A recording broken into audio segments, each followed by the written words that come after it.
মালদ্বীপের কথা উঠলেই আমাদের মনে কি ছবি ভাসে? চারিদিকে নীল পানি, ঝকঝকে সাদা বালি আর বিলাসবহুল সব রিসোর্ট, তাই না? কিন্তু এই যে স্বর্গের মতো সুন্দর একটা জায়গা, এর গভীরে কিন্তু লুকিয়ে আছে এক প্রাচীন, গা শিউড়ে ওঠার মতো কিংবদন্তি, এক ভয়ঙ্কর রহস্যের গল্প। একবার ভাবুন তো, প্রতিটা মাস একটা ভয় নিয়ে শুরু হতো। কারণ সমুদ্র থেকে উঠে আসত এক ভয়াল দৈত্য, আর তার ক্ষুধা মেটাতে বলি দিতে হতো একজন কুমারী মেয়েকে। হ্যাঁ, এটাই ছিল একসময়কার মালদ্বীপের এক অন্ধকার বাস্তবতা। তাহলে চলুন আমরা এই অবিশ্বাস্য কাহিনীর গভীরে যাই।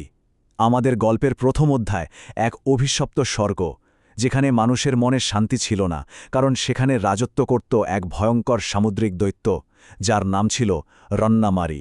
আসলে এটা ছিল এক ভয়ঙ্কর কর, যা দ্বীপের মানুষদের প্রতি মাসে চুকাতে হতো।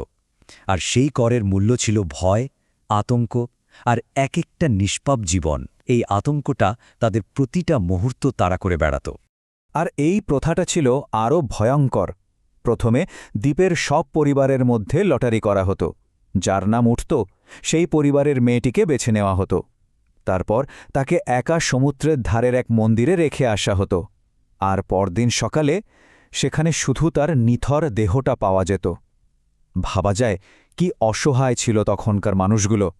কিন্তু কথায় আছে না, যখন অন্ধকার সবচেয়ে গভীর হয় তখনই ভোরের আলো ফোটে।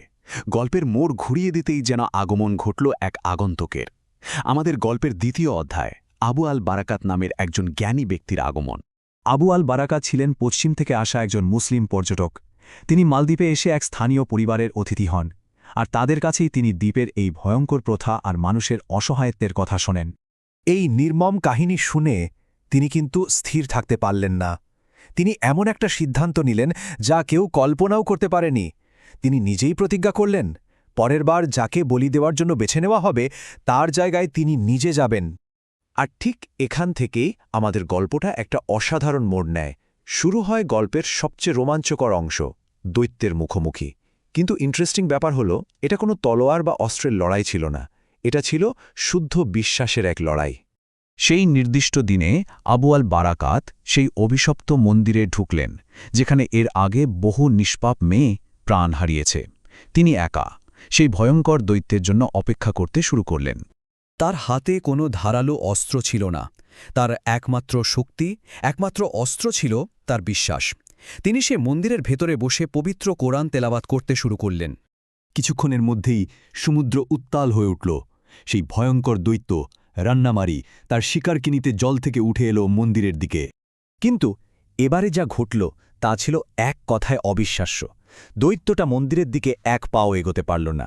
পবিত্র কোরআনের আয়াতগুলো যেন তার সামনে এক অদৃশ্য কিন্তু দুর্ভেদ্য দেয়াল তৈরি করে দিয়েছিল।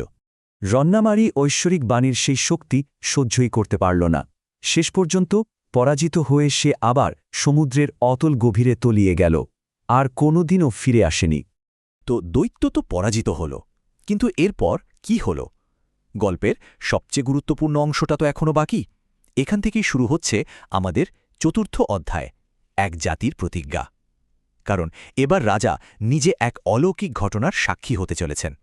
আসলে আবু আল বারাকাত যখন দৈত্যের মুখোমুখি হওয়ার পরিকল্পনাটা রাজাকে জানিয়েছিলেন, তখন রাজা তাকে একটা প্রতিশ্রুতি দিয়েছিলেন।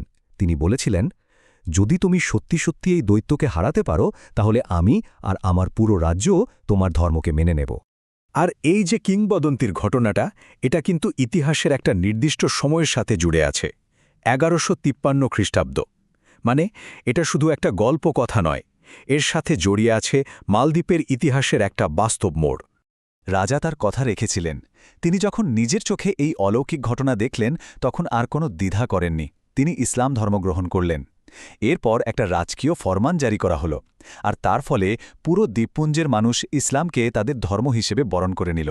ভাবুন, একটা মাত্র ঘটনা একটা গোটা দেশের ভাগ্য চিরদিনের জন্য পাল্টে দিল। তো সবকিছু শেষে প্রশ্ন আসে, এই ঘটনার রেশটা ঠিক কোথায় গিয়ে থামল? চলুন দেখি আমাদের শেষ অধ্যায়ে এই কিংবদন্তির উত্তরাধিকার কিভাবে একটা সাধারণ গল্প একটা গোটা জাতির পরিচয় তৈরি করে দিল। এই একটা ঘটনার প্রভাব ছিল অসম্ভব নান। ইসলাম হয়ে উঠল মালদ্বীপের রাষ্ট্রধর্ম। আবু আল বারাকাতকে আজও সেখানে জাতীয় বীর হিসেবে সম্মান করা হয়। আর এই গল্পটা এটা এখন মালদ্বীপের পরিচয়ের একটা মূল অংশ। একটা জাতির পুরো ইতিহাস যেন এই একটা মুহূর্তকে কেন্দ্র করে তৈরি হয়েছে।